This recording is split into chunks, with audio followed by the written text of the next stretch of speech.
And we're up 330 points now. I'm still disappointed. You're still disappointed. I am. I'm sorry about that. All right. Thanks very much, Dave Nelson. Appreciate Thanks for having it. I want to get back to my take. Priceless, wasn't it? The White House blames Republicans for the market swings and for what's going on in the economy. Look who's here. Fox News digital politics editor Chris Steiwalt. What is with Josh Earnest saying that it's the Republicans' fault for all that's gone wrong in the economy and the markets? What's with that? Well, you know, maybe it's like at Walt Disney World at Epcot Center where they have the Hall of Presidents. You just push a button and there's pre-recorded statements. And so whatever comes up, you can just say, well, it's the fault of the Republicans for not spending more money. If the Republicans would have agreed to borrow more and spend more, then we wouldn't be having these problems now. And the administration puts that in on everything. It is a boilerplate, standard talking point that they use. It's tired, though, isn't it? And it just doesn't work. What do you make of this? That never stopped us from doing anything in Washington. Thank you very much. I'm glad you put that in there. What about the near endorsement by Josh Earnest of Vice President Biden? That was almost an endorsement, wasn't it?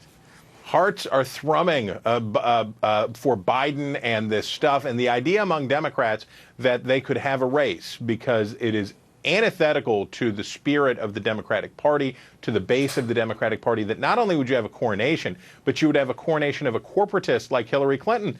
This is anathema to Democrats. They can't really believe that they're going to do this. And as her numbers have fallen, and she gets less and less favorability with the electorate, say, maybe we need something else. I think what the president's doing, though, if I had to guess, I think net he would rather Joe Biden not run because he needs, given the fact that he has used executive authority to do so much, that he really needs a Democratic successor or his legacy will dry up and blow away.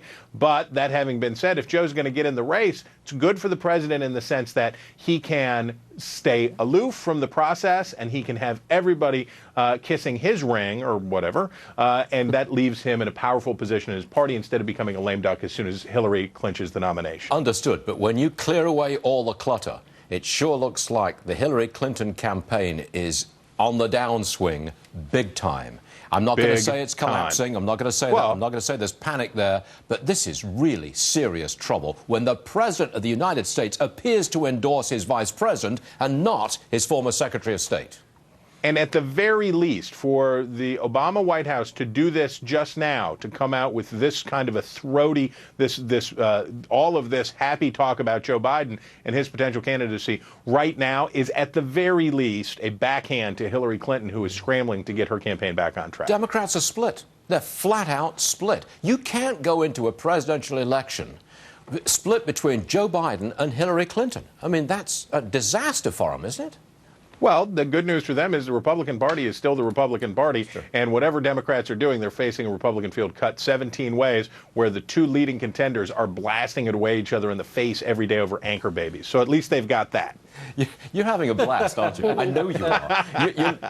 And we all are, because politics has become entertaining. It's become fascinating and interesting. I mean, I'm enjoying this. Yeah, why not? This is America. We know better. What did Will Rogers say? America has no native criminal class save Congress. So we know a little something about what to watch. You're always good. Chris Steiwalt, everyone. Thank you very much for joining us. We appreciate it. Have a great